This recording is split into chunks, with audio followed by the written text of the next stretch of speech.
ഹരിശ്രീ ഗണപതയേ നമ. അവിഘ്നമസ്തു. ഓം നമോ ഭഗവതേ വാസുദേവായ. ശ്രീകൃഷ്ണ പരമാത്മനേ നമ. എല്ലാ ഭക്തമക്കൾക്കും എൻ്റെ വിനീതമായ പ്രണാമം. എല്ലാ മക്കളെയും ഭഗവാനിൽ അർപ്പിക്കുന്നു. ഓം ലോക സമസ്ത സുഖിനോ ഭവന്തു. എല്ലാ മക്കളുടെ പേരുകൾ ഞാനൊന്ന് പറയട്ടെ. പല മക്കളും വിളിച്ചും പറയുന്നു ഹരിനാമ കീർത്തനം ഇനി അതിൻ്റെ ബാക്കി ചൊല്ലണേ അമ്മയെന്ന് ഒരു മകൾ വിളിച്ചു പറഞ്ഞു.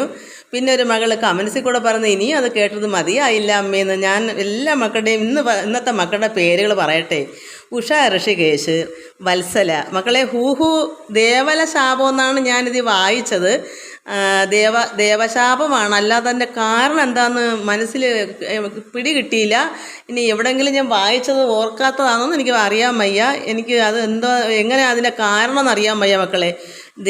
ദേവല ശാപം കൊണ്ട് ആണ് ഹൂഹു ഗന്ധർവൻ മുതലയായി എന്നാണ് മനസ്സിലായത്. അത് എപ്പോഴെങ്കിലും വായിക്കും മനസ്സിൽ ഇനി കിട്ടുന്നെങ്കിൽ പറയാം. രാധ. എപ്പോഴും പ്രാർത്ഥിക്കണം മക്കളെ. ദേവി, ഗീതാ നായർ, നിർമ്മല പവിത്രൻ.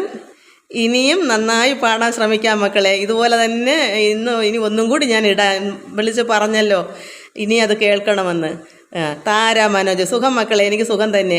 ബിജു, ശാന്തകുഞ്ഞ്, സുരേഷ്, വിഷ്ണുപ്രിയ, വിലാസിനി, വലിയ പറമ്പിൽ. ഹരിനാമ കീർത്തനം ഇന്ന് ഞാൻ ഒന്നുകൂടി ഇടുന്നു മക്കളെ. അതിൻ്റെ ബാക്കി കേൾക്കാൻ ഇഷ്ടമായത് എനിക്ക് വളരെ വളരെ സന്തോഷം. കണ്ണനും ഭഗവാൻ ഭയങ്കര ഇഷ്ടമാണ് മക്കൾ ഇങ്ങനെയൊക്കെ പറയുന്നത്. ഇനിയും കേൾക്കണമെന്ന് എന്ത് താല്പര്യത്തോടാണ് പറയുന്നത്. ശ്രീല, ലതാ രാജു, ജയ ബാലു, രുക്മിണി മോഹൻ. സുഖമാണ് മക്കളെ, പ്രാർത്ഥിക്കാം. ശങ്കുണ്ണിക്കുട്ടി മേനോൻ, ശുഭകുമാരി. പ്രാർത്ഥിക്കാം മക്കളെ, എല്ലാവർക്കും നന്മ വരട്ടെ. ജയ അനിൽ. എല്ലാവർക്കും നമസ്കാരം മക്കളെ. കമൻസ് ചെയ്യാത്തവർക്ക് ഒരുപാട് മക്കളുണ്ട്. എല്ലാവർക്കും ഭാഗവതം വായിക്കുന്നവരല്ലാതെയും തന്നെ ഒരുപാട് ഭക്തന്മാർ. ഭഗവാന് ഭക്തരോടാണ് ഇഷ്ടം. എനിക്കും അങ്ങനെ തന്നെ മക്കളെ. എനിക്ക് ഭയങ്കര ഇഷ്ടമാണ് ഭഗവാന്റെ കഥകൾ കേൾക്കുകയും അത് മനസ്സിലാക്കാനുള്ള ആവേശമൊക്കെ ഉള്ള മക്കളെ എനിക്ക് ഭയങ്കര ഇഷ്ടമാണ്.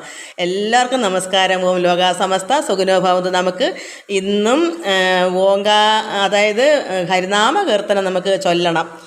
എല്ലാ നാമങ്ങളും ചൊല്ലണം. ഇടയ്ക്കിടയ്ക്ക് എല്ലാം നമുക്ക് ഭക്തി വർദ്ധിക്കട്ടെ എല്ലാ മക്കൾക്കും. നമുക്കൊന്നുകൂടെ ചൊല്ലാതെ.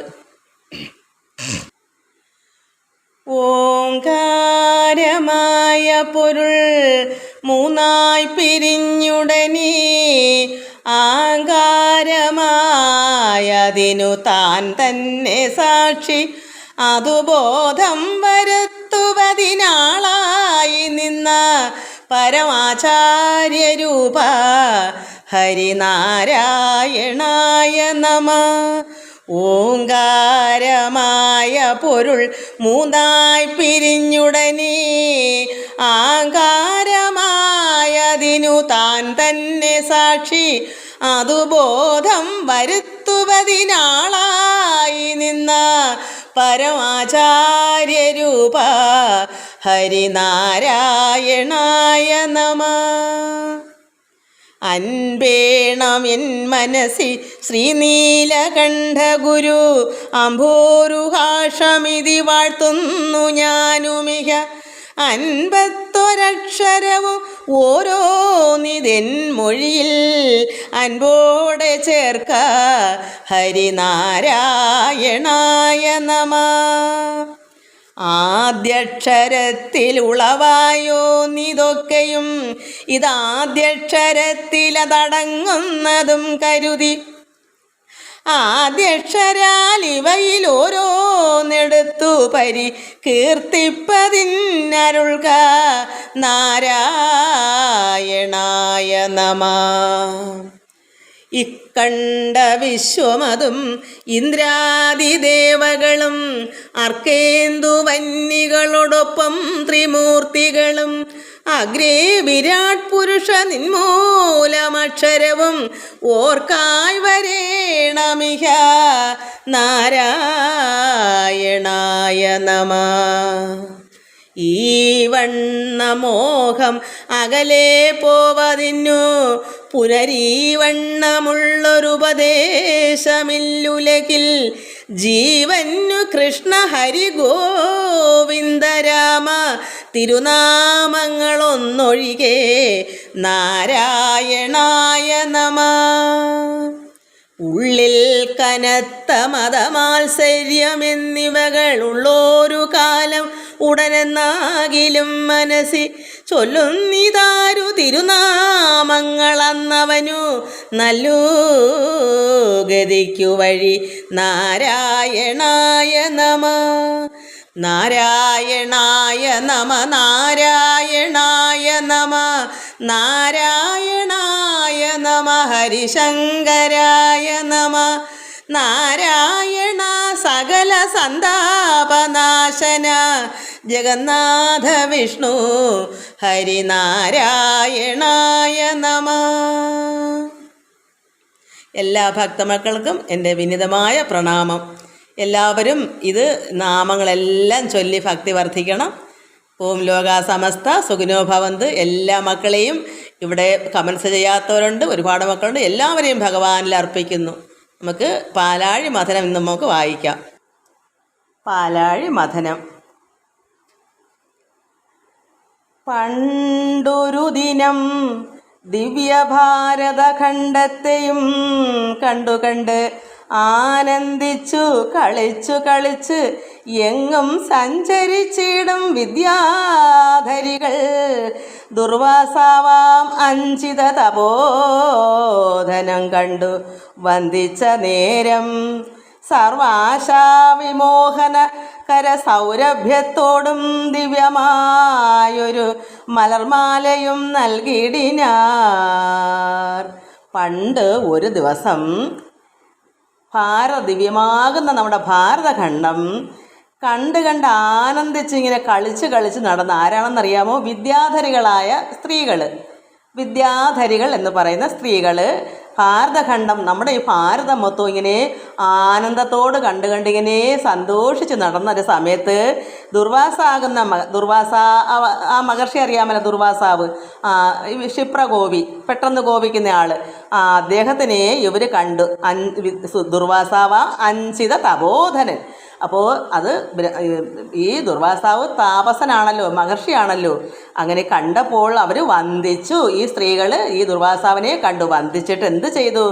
സർവാശാ വിമോഹനകര സൗരഭ്യത്തോടും ദിവ്യമായൊരു മലർമാലയും നൽകിയിട്ടില്ല. നല്ല മലർ പുഷ്പം കൊണ്ടുള്ള ദിവ്യമാകുന്നൊരു മാല ഈ ദുർവാസാവിന് അവർ നൽകി. എന്നിട്ട് എന്ത് തന്നു? മാലയെ കൈക്കൊണ്ടവർക്ക് ആശീർവാദവും ചെയ്തു. ഈ മാല ദുർവാസാവ് സന്തോഷപൂർവ്വം വാങ്ങിച്ചിട്ട് അവർക്ക് ആശീർവാദമൊക്കെ കൊടുത്തു. എന്നിട്ട് കലാഭൂതൻ താൻ അയച്ചവരെല്ലാം പോയളവകമേ ചിന്തിച്ചു. അങ്ങനെ മാലയൊക്കെ കൈക്കൊണ്ട് സന്തോഷമായിട്ട് അവരെ പറഞ്ഞയച്ചു. ആശീർവാദമൊക്കെ കൊണ്ടിട്ട് പറഞ്ഞയച്ചിട്ട് അദ്ദേഹത്തിൻ്റെ ഉള്ളിൽ അകമേ ചിന്തിച്ച്, എന്താ? എത്രയും ദിവ്യമായ മാലയെ ധരിച്ച് ആനന്ദിപ്പതിനിപ്പോൾ ഞാനൊരു തപോധനനിന്നിനി ഇതിന് യോഗ്യനല്ല. അപ്പോൾ ഇദ്ദേഹം തപസ്സായ ഒരു മഹർഷി ആയതുകൊണ്ട് ഇതിന് ഞാൻ അയോഗ്യനാണ്, യോഗ്യനല്ല. അതാണ് പോയ അളവകമേ ചിന്തിച്ചു. അവരെ ആശീർവാദം ചെയ്ത് അയച്ചതിന് ശേഷം അദ്ദേഹം ഓർത്തു, ചിന്തിച്ചത് എത്രയും ദിവ്യമായ മാലയെ ധരിച്ച് ആനന്ദിപ്പതിനിപ്പോൾ ഞാനൊരു തപോധനൻ ഇന്നിതിന് അയോഗ്യൻ. മാനസാലോകത്തിങ്കലാരു ഉചിതന്മാരുള്ളൂ? ആരാ ഇതിന് ഉചിതന്മാരായിട്ടുള്ളത്? ഞാനൊരു തപോധനല്ലേ, എനിക്ക് മാല ചൂടാനുള്ള യോഗ്യനല്ലല്ലോ, താപസന്മാർക്ക് ഇത് പറ്റിയതല്ലല്ലോ, അതുകൊണ്ട് ഇതിന് പറ്റിയ ആരാണ് ഇവിടെ ഉചിതന്മാരായിട്ടുള്ളത് എന്നിങ്ങനെ ചിന്തിച്ചു.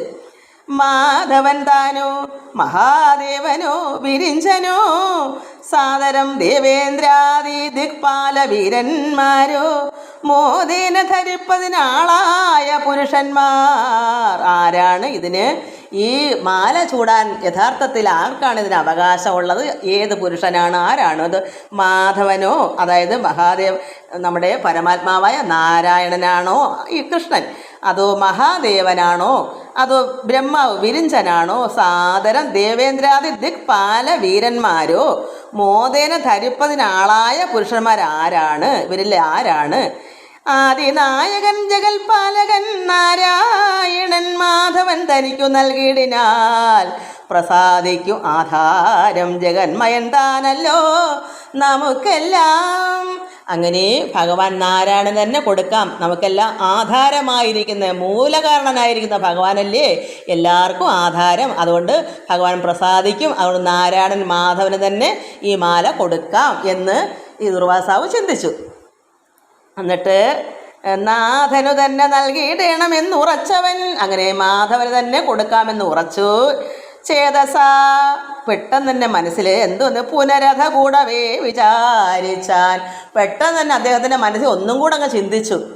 ഭഗവാൻ തന്നെ മാധവന് തന്നെ കൊടുക്കാം. പക്ഷെ പെട്ടെന്ന് വീണ്ടും ഒരു എന്താ പറയുന്ന ഒരു സംശയം ഒന്ന് ചിന്തിക്കുന്നു. ഇനി അത് ശരിയാണോ എന്ന് എന്താ ഒന്നുകൂടെ പറയാം. ഇനി എന്താ അങ്ങനെ വരാൻ. ചേതസ പുനരഥ കൂടവേ വിചാരിച്ചൻ. എന്താ വിചാരിച്ചത്? കാമതൻ കാമശീലൻ കാമിനിമാരാം രമാഭൂമിമാർക്ക് ആഹന്ത ഖണ്ഡിച്ചു താൻ നൽകിയിടുവോൻ. ഭഗവാൻ കാമശീലനും കാമതനുമാണ്. കാമിനിമാരായ ഭൂമിദേവിയും രമാദേവിയൊക്കെ ഭാര്യമാരാണല്ലോ, കാമിനിമാരാണല്ലോ. അപ്പോൾ ഈ മാല ഖണ്ഡിച്ച് അവർക്ക് പങ്കിട്ട് കൊടുക്കുമല്ലോ. അപ്പോൾ ഈ മാല, ദിവ്യമാകുന്ന മാല ഇങ്ങനെ തുണ്ടം മുറിക്കുന്നത് അദ്ദേഹത്തിന് ഇഷ്ടമല്ല, ഈ ദുർവാസാവിന്. അതുകൊണ്ട് ഭഗവാന് കൊടുക്കാൻ അദ്ദേഹത്തിന് തോന്നുന്നില്ല. ചേതസ പുനരഥ കൂടവേ വിചാരിച്ചു. കാമതൻ കാമശീലൻ കാമിനിമാരാ രമാഭൂമിമാർക്ക് ആഹന്ത രമയ്ക്കും രമാദേവിക്കും ഭൂമിദേവിക്കും ഭഗവാൻ നാരായണൻ പങ്കിട്ട് കൊടുത്താൽ ഖണ്ഡിച്ചു താൻ നൽകിയിടുവോൻ. അങ്ങനെ അവർക്കൂടെ ഭഗവാൻ ഇത് കണ്ടിച്ച് കൊടുക്കും. അതുകൊണ്ട് താമരസാക്ഷനും നൽകിയിടരുത് എന്നാകയാൽ അതുകൊണ്ട് ഈ ഭഗവാൻ ഇത് കൊടുക്കാൻ പറ്റത്തില്ല എന്ന് അദ്ദേഹം അതുപോലെ തന്നെ ചിന്തിച്ചു. എന്നിട്ട് പിന്നെ ആക്ക് കൊടുക്കാന്നായി. സോമശേഖരനു നൽകിയിടുവൻ വൈകാതെ ഞാൻ. എന്നാൽ സോമശേഖരനാരാ? പരമശിവൻ. സോമൻ അതായത് ചന്ദ്രക്കല തലയിലുള്ളതുകൊണ്ട് ഭഗവാന് സോമശേഖരൻ എന്ന് പേരുണ്ട്. സോമൻ ചന്ദ്രനാണ്. അതുകൊണ്ട് ഭഗവാൻ പരമശിവന് കൊടുക്കാമെന്ന് അദ്ദേഹം വിചാരിച്ചു. വൈകാതെ കൊടുക്കാം. കാമനാശനനതു താനെടുത്തഴകിനോട് ആമോദാൽ ചൂടി പ്രസാദിക്കുമെന്നോർക്കുന്നവൻ ഭഗവാൻ നന്നായി പ്രസാദിക്കും. പരമശിവനെ കൊടുക്കാം. വീണ്ടും അദ്ദേഹം എന്ത് ചെയ്യുന്നു? അതിൻ്റെ കൂടെ അയാൾ ഭഗവാൻ നാരായണൻ എന്താ ചിന്തിച്ചത് അതുപോലെ ഇവിടെയും ചിന്തിക്കുന്നത്. എന്താ ചിന്തിക്കുന്നേ? കൂടവേ വിചാരിച്ചാൻ ഏടലർ ശരാരാതി അതായത് പരമശിവൻ വാടാതെ മലർമാല താൻ എടുത്തിടും നേരം ഈ മാല ഭഗവാൻ അങ്ങോട്ട് ചൂടാനായിട്ട് എടുക്കുന്ന സമയത്ത് മാമലമകൾ മടി തന്നിൽ മേവിടും ദേവി അതായത് ഭഗവാന്റെ മടിയിലിരിക്കുന്ന ആരാ? പാർവതി ദേവിയല്ലേ? അത് ഭഗവാന്റെ പകുതി. അതാണ് മാമലമകൾ മടി തന്നിൽ മേവിടും ദേവി. കാമദാഹത്തിൻ പ്രതികാരമായല്ലോ മുന്നം പാതിമൈ പകുപ്പിച്ചു കൊടുത്തത് അങ്ങ് പാർത്താൽ പാതിമാലയും പകത്തിയിടാതെ അടങ്ങുമോ? അങ്ങനെ കാമദാഹത്തിന് പ്രതികാരമായല്ലോ മുമ്പ് പാതിമൈ പാതി ശരീരം ഭഗവാന്റെ പകുത്ത് കൊടുത്തു ഈ ദേവിക്ക്. ഭഗവാന്റെ ഇടതുവശം പകുതി ദേവിക്കും, വലതുവശം ഭഗവാന്റെ പകുതി ഭഗവാനും ശിവനും. അപ്പോൾ അതുപോലെ ഈ മാലയും എന്ത് ചെയ്യും? പാതി മാലയും പകുത്തിയിടാതെ അടങ്ങുമോ? പരമേശ്വരൻ അടങ്ങത്തില്ല, തന്നെ ചൂടത്തില്ല. അത് പങ്കിട്ട് പാർവതി ദേവിക്കുള്ള കൊടുക്കുമല്ലോ. അതുകൊണ്ട് കേവലം അത് ചിന്തിച്ചാൽ ഉടൻ മലർമാല ചൂതബാണാരിക്കു നൽകിയിടതല്ലോ പാർത്താൽ. അതുകൊണ്ട് അതും പറ്റത്തില്ലെന്നായി. എങ്ങനെയാ ചൂതബാണാരി എന്ന് പറഞ്ഞാൽ ആരാണ്? പരമശിവന്. അതുകൊണ്ട് ഈ മലർമാല കൊടുക്കാൻ പറ്റുകയില്ല. കാരണം പകുതി മുറിച്ച് ദേവിക്ക് കൊടുക്കുന്നത് ഇദ്ദേഹത്തിന് സഹിക്കാനൊക്കത്തില്ല. ധാതാവു തനിക്കു നൽകിയിടിനാൽ എന്തായി വരും? വേധാവു തിരുമുടി നിഖിലേ ചൂടിയിടുവോൻ. അപ്പോൾ വേധാവ് എന്ന് പറഞ്ഞാൽ ധാതാവ്, അതാ ബ്രഹ്മാവ്. ധാതാവും വേദാവും ബ്രഹ്മാവാണ്. അതുകൊണ്ട് ധാതാവിന് നൽകിയതിനാൽ എന്തായി വരും? വേദാവ് തിരുമുടി നീഖിലേ ചൂടുമല്ലോ, ബ്രഹ്മാവ് അത് ചൂടുമല്ലോ. അതുകൊണ്ട് കൊടുക്കാം. കേടേതും വരുത്താതെ മാലയെ ചൂടിടുവോ നീടേഴും ദിക്പാലകന്മാരിൽ ആരിനി നല്ലു. അങ്ങനെ ദിക്പാലകന്മാരിൽ ആർക്ക് കൊടുക്കണമെന്നൊരു അങ്കലാപ്പ് ഇദ്ദേഹത്തിന്. അങ്ങനെ ദേവേന്ദ്രൻ തനിക്ക് നൽകിയിടാമെന്നോർക്കുന്നവൻ ആവർമോദേന ചിന്തിച്ചിടിനാൻ. സംക്രന്ദനം, അതായത് സംക്രന്ദനം വെച്ചാൽ ദേവേന്ദ്രൻ. അങ്ങനെ ദേവേന്ദ്രന് കൊടുക്കാം എന്നിങ്ങനെ ഈ ദുർവാസാവ് ചിന്തിച്ചു. താൻ അറിഞ്ഞിതു ദുർവാസാവു തന്നെ ചിന്തിച്ചതാ ആനന്ദൻ കഴുത്തിലേറിയിടിനാൻ പുരന്തരൻ. ഇദ്ദേഹം ചിന്തിച്ചത് സംക്രന്ദനൻ, അതായത് സംക്രന്ദൻ എന്ന് വെച്ചാൽ ദേവേന്ദ്രന് കൊടുക്കാമെന്ന് ദുർവാസാവ് ചിന്തിച്ചപ്പോൾ തന്നെ അവിടെ അറിഞ്ഞു ദേവേന്ദ്രൻ ഉടനെ തന്നെ ആനന്ദൻ കഴുത്തിലേറിയിടിനാൻ പുരന്തരൻ. ആനപ്പുറത്ത് ഐരാവതത്തിൻ്റെ മുകളിൽ കഴുത്തിലേറി അദ്ദേഹം അപ്പോഴെവിടെ ആനന്ദൻ എന്ന് വായിക്കണം. ഇവിടെ താൻ അറിഞ്ഞിതു, ആരാ? ദേവേന്ദ്രൻ അറിഞ്ഞു ദുർവാസാവ് ഇങ്ങനെ അദ്ദേഹത്തിനെ ചിന്തിക്കുന്നു എന്ന്.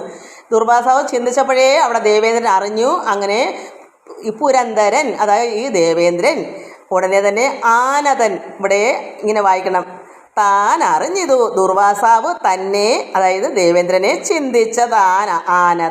ചിന്തിച്ചതാനന്ദൻ അങ്ങനെ വായിക്കണം. കഴുത്തിലേറിടിന, അപ്പം ആനയുടെ കഴുത്തിൽ കയറി എവിടെ വന്നു പുരന്തരൻ? വേഗേന മഹാമുനിതനുടെ മുമ്പിൽ ചെന്നാൻ എന്ന് അദ്ദേഹത്തിനെ ചിന്തിച്ചപ്പോഴേ, ഈ മാല ദേവേന്ദ്രന് കൊടുക്കാമെന്ന് ചിന്തിച്ചപ്പോഴേ അദ്ദേഹം അറിഞ്ഞു. ഉടനെ തന്നെ ആനയുടെ കഴുത്തിൽ കയറി പുരന്തരൻ എന്ന് പറഞ്ഞാൽ ദേവേന്ദ്രൻ ഇവിടെ ദുർവാസാവിൻ്റെ അടുത്തേക്ക് ചെന്നു. അങ്ങനെ താൻ അറിഞ്ഞിതു ദുർവാസാവു തന്നെ ചിന്തിച്ചത് ആനന്ദൻ കഴുത്തിലേറിയിടിനാൻ പുരന്തരൻ. വേഗേന മഹാമുനി തന്നുടെ മുമ്പിൽ ചെന്നാനാഗമാന്തജ്ഞൻ തന്നെ വീണടി വണങ്ങിനാൻ. അങ്ങനെ ദുർവാസാവിൻ്റെ അടുത്ത് വന്ന് അദ്ദേഹത്തിനെ വീണടി തൊഴുതു. നന്ദിച്ചു നാൽക്കൊമ്പനും വന്ദിച്ചു സുരേന്ദ്രനാരാ? ദേവേന്ദ്രനും നാൽക്കൊമ്പനാരാ? ഐരാവതവും സുരേന്ദ്രനും ഈ ദുർവാസാവിനെ വന്ദിച്ചു, അതായത് തൊഴുതു. നിന്നതു കണ്ടു ദുർവാസാവുതൻ പ്രസന്നനായി. അങ്ങനെ നന്ദിച്ചും വന്ദിച്ചും ആനയും ദേവേന്ദ്രനും നിന്നപ്പോൾ സന്തോഷമായി പ്രസന്നനായി ഈ ദുർവാസാവ്. വാനവർഗോനായി കൊണ്ടു മാലയും നൽകിയിടിനാൻ. അങ്ങനെ വാനവർഗോനാരാ? അതും ദേവേന്ദ്രനെയാണ് പറയുന്നത്. അദ്ദേഹത്തിന് മാല കൊടുത്തിട്ട് വാനവർഗോനായി കൊണ്ട് മാലയും നൽകിയിടിനാൻ. ദേവേന്ദ്രന് ദുർവാസാവ് മാല കൊടുത്ത് സാനന്ദൻ തൊഴുതു വാങ്ങിയിടിനാൻ മഹേന്ദ്രൻ എന്ന് പറഞ്ഞാൽ അതും ദേവേന്ദ്രനാണ്. അങ്ങനെ സാനന്ദം സന്തോഷത്തോടെ അത് തൊഴുത് മാല കയ്യിൽ വാങ്ങി മഹേന്ദ്രനും. കേടേതും വരുത്താതെ മാല ഇന്നിതു ധരിച്ചിടുവാൻ ഭവാനൊഴിഞ്ഞാരുമില്ലെന്നോർത്തു ഞാൻ. പാരാതെ വരുത്തി നൽകിയിടുവാൻ അവകാശം നേരെ നീ ധരിച്ചു കൊണ്ടാനന്ദിച്ചാലും സഖേ. വേറെ ആർക്കും ഈ മാല കൊടുക്കാൻ യോഗ്യരാരും ഇല്ലാത്തതുകൊണ്ട് ദേവേന്ദ്രൻ തന്നെ ഈ മാല ഞാൻ തരുന്നത്. ഭഗവാൻ ഒഴിഞ്ഞ് ആരും ഇവിടെ നോക്കിയിട്ട് ആർക്കും കൊടുക്കാൻ പറ്റുന്നില്ല. ഭഗവാൻ നാരായണന് കൊടുക്കുമ്പോൾ ദേവിമാർക്ക് കൊടുക്കും, പരമേശ്വരൻ കൊടുക്കുമ്പോൾ അവിടെയും പങ്കിട്ട് കൊടുക്കും. അതുകൊണ്ട് ഇവിടെ ആർക്കാണ് യോജിപ്പ് വന്നത് കൊടുക്കാൻ സന്തോഷിച്ച് കൊടുത്തത് ദേവേന്ദ്രന്. അതുകൊണ്ട് ഭഗവാൻ ഒഴിഞ്ഞ് ആരും ഇവിടെ ഇല്ല. അതുകൊണ്ടാണ് പാരാതെ ഞാനിവിടെ താങ്കളെ ഇവിടെ വരുത്തി ഈ മാല തന്നത്. അവകാശം നേരെ നീ ധരിച്ചുകൊണ്ട് ആനന്ദിച്ചാൽ ഇത് ധരിച്ചുകൊണ്ട് സന്തോഷിച്ച് ആനന്ദിക്കുക സഖേ. പോയാലും സുഖമാകുന്ന ആശീർവാദവും ചെയ്തു മായമെന്നിയെ തെളിഞ്ഞയച്ചാൻ മുനീന്ദ്രനും. അങ്ങനെ മായമെന്നിയെ ഒരു കളങ്കം കൂടാതെ സന്തോഷമായിട്ട് പരിശുദ്ധമായിട്ട് തന്നെ ഇത് കൊടുത്തത് സന്തോഷമായിട്ട് തന്നെയാണ് ദേവേന്ദ്രന് കൊടുത്തത്. ഒരു മടിയും കൂടാതെ നീ അവിടെ പോയി സുഖമാകുക എന്ന ആശീർവാദവും കൊടുത്താണ് അയച്ചത്. പാകാരിദാനം മാല കൈക്കൊണ്ട് സമ്മാനിച്ചു വേഗേന മുനീന്ദ്രനെ വന്ദിച്ചു നടകൊണ്ടാൻ. അങ്ങനെ സന്തോഷമായിട്ട് മുനിയെ വന്ദിച്ചുകൊണ്ട് ദേവേന്ദ്രനും അങ്ങോട്ട് പതുക്കെ നടകൊണ്ടാൻ. മാമുനിയുടെ മുമ്പിൽ നിന്ന് അകന്നുടൻ മുതിർന്നാമോദവശാൽ കരീന്ദ്രോ ഉപരി വിളങ്ങിനാൻ. അങ്ങനെ മുനിയുടെ അടുക്കുന്ന അങ്ങോട്ട് അല്പം അങ്ങോട്ട് മാറിയപ്പോൾ ഇദ്ദേഹത്തിന് പെട്ടെന്ന് തന്നെ മാല എടുത്ത് മുടിയിൽ ചൂടാനുള്ള ആവേശം വന്നു. അപ്പോൾ എന്ത് വന്നു? അദ്ദേഹത്തിന് മുമ്പിൽ നിന്ന് അങ്ങോട്ടൊന്നും പെതുക്കെ നടന്നതേ ഉള്ളപ്പോൾ ആമോദവശാൽ സന്തോഷവും ആഗ്രഹവും കൊണ്ട് കരീന്ദ്ര ഉപരി വിളങ്ങിനാൻ. ആനയുടെ മുതുവത്തിങ്ങനെ ഉപരി ആനയുടെ പുറത്തിങ്ങനെ വിളങ്ങിയിരിക്കുകയാണ് ഈ മാലയും ഇദ്ദേഹമായിട്ട്. അപ്പോൾ മാല ഇന്ന് അതിദിവ്യമെന്നറിഞ്ഞതാ. ഈ മാല അതിദിവ്യമാണെന്നറിഞ്ഞപ്പോൾ നിജ മൗലോ ചേർപ്പതിനുള്ളിൽ ആശയാ പുനരപ്പോൾ ഹസ്തേന്ദ്ര കുംഭ ദ്വന്ദ്വമധ്യേ മാലയും വച്ചു സ്വസ്ഥനായി കചഭാരം അഴിച്ചു കുടഞ്ഞുടൻ. അങ്ങനെ ആ ദിവ്യമായ മാലയല്ലേ എത്രയും പെട്ടെന്ന് മുടിയിൽ വെക്കണമെന്ന് കരുതിയിട്ട് എന്ത് വന്നു? ദിവ്യമെന്നറിഞ്ഞപ്പോൾ മൗലവ്, അതായത് മുടിയിൽ ചേർപ്പതിനുള്ളിലങ്ങ് ആശ പെരുത്തു. പിന്നെ അപ്പോൾ എന്ത് വന്നു? ഹസ്തേന്ദ്ര കുംഭ ദ്വന്ദ്വ മധ്യേ മാലയും വെച്ചു. അതിൻ്റെ പിന്നെ ആനയുടെ മസ്തകത്തിൻ്റെ, അതായത് മസ്തകത്തിൻ്റെ അവിടെ മുകളിൽ ഒരു ഒരു ഒരു എന്താ പറയുക, ഒരു രണ്ട് ഉന്തൽ പോലെ വന്നിട്ട് ഒരു കുഴിയൊക്കെ ഉണ്ട്. അവിടെ ഇരുന്നാൽ എങ്ങും താഴെ വീണ് പോകത്തില്ല. അവിടെ നല്ലൊരു സ്ഥാനമുണ്ട് അതിൻ്റെ മസ്തകത്തിൽ, തലയിൽ. അങ്ങനെ അവിടെ വച്ചിട്ട് സ്വസ്ഥനായിട്ട് എന്ത് വന്ന് കചഭാരം അഴിച്ച് കുടഞ്ഞ്, മുടിയൊക്കെ അഴിച്ചൊന്ന് കുടഞ്ഞുടൻ ഹസ്താഗ്ര നഖ നികരങ്ങളാൽ ചീന്തി ചീകി സത്വരം പരിശാക്കി വർത്തിക്കുന്ന അളവിങ്കൽ. അങ്ങനെ മുടിയെല്ലാം ഇങ്ങനെ ഹസ്തം കൈയുടെ അഗ്രത്തെ നഖം കൊണ്ട് നികരങ്ങളാൽ, നഖങ്ങളുടെ കൂട്ടം, കൈയുടെ വിരലിൻ്റെ അറ്റം കൊണ്ട് മുടിയെല്ലാം ചീകി സത്വരം പരിശാക്കി വൃത്തിയാക്കി വർത്തിക്കുന്ന അളവിങ്കിൽ അങ്ങനെ നന്നാക്കി അങ്ങനെ വൃത്തിയാക്കിക്കൊണ്ടിരുന്ന സമയത്ത് എന്ത് വന്നു? കൽപ്പക മധു തെണ്ടും ഷഡ്പദ നികരങ്ങൾ പുഷ്പ സൗഗന്ധ്യം പാർത്തുമത്തരായി പരിഭ്രമാൽ വന്നടുത്തു. ഷഡ്ജങ്ങളും പാടി നിന്ന് സംഭ്രമിച്ചഴും ആരാവപൂരത്തോടും. അപ്പോൾ എന്തോന്ന്, ഈ പുഷ്പത്തിൻ്റെ സൗഗന്ധ്യവും അതായത് അതിൻ്റെ മണവും, അതിൻ്റെ ദൂരെ ചെല്ലും നല്ല മണമുള്ള ഈ പുഷ്പങ്ങളാണ്. അങ്ങനെ ഈ വണ്ടുകൾ, നിരകളായിട്ട് വണ്ടുകളെല്ലാം കൂടെ ഇതിൻ്റെ മണവും കണ്ട് എവിടുന്നാന്നറിയാൻ വേണ്ടി ഇങ്ങനെ തെണ്ടും.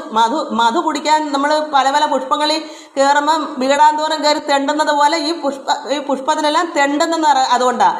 അങ്ങനെ ഈ വണ്ടുകളെല്ലാം കൽപ്പക മധു, അതായത് പിന്നെ തേൻ തെണ്ടി ഷഡ്പക നികരങ്ങൾ, അതായത് വണ്ടുകളെല്ലാം കൂടെ പുഷ്പത്തിൽ എവിടാ ഈ സുഗന്ധം പരക്കെന്നും പറഞ്ഞുകൊണ്ട് ഈ വണ്ടുകളെല്ലാം കൂടെ വന്ന് എന്താ പറയുക, അടുത്ത് ഷഡ്ജങ്ങളും പാടി മൂളിപ്പാട്ടും പാടി നിന്ന് സംഭ്രമിച്ചും ആരാവപൂരത്തോടും, അത്ര സന്തോഷത്തോടെ ഇങ്ങനെ പാടി തകർത്ത് എല്ലാവരും വെച്ചാൽ ഒത്തിരി വണ്ടുകളുണ്ട്, നിരകൾ ഒത്തിരിയുണ്ട്. അത് അപ്പോഴെന്ത് വന്ന്, കണ്ണുകൾ കർണങ്ങളും വക്രവും മൂടിക്കൂടിയിടുന്ന അളവ് ഉപദ്രവം എന്നായി കരീന്ദ്രനും. കണ്ണിലും കർണം ചെവിയിലും വക്രം വായിലും എല്ലാം അങ്ങ് മൂടിക്കൂടിയിടുന്ന അളവ്. ഈ വണ്ടുകളെല്ലാം കൂടെ പറന്ന് ഈ ആനയുടെ കണ്ണിലും ചെവി, കർണം ചെവി, കണ്ണ് നേത്രം. അപ്പോൾ കണ്ണിലും ചെവിയിലും വായിലും, വക്രം വായാണ്, എല്ലാത്തിലും കൂടെ ഈ വണ്ടുകൾ വന്നങ്ങനെ മൂളിപ്പാട്ടും പാടി വന്നപ്പോൾ ഇവർക്ക് ഈ ഉപദ്രവമായി തോന്നി. ആർക്ക്? ആനയ്ക്ക് ബുദ്ധിമുട്ടാവത്തില്ലേ? വണ്ടെല്ലാം ചെവിയിലൊക്കെ കയറിയ കഷ്ടമല്ലേ?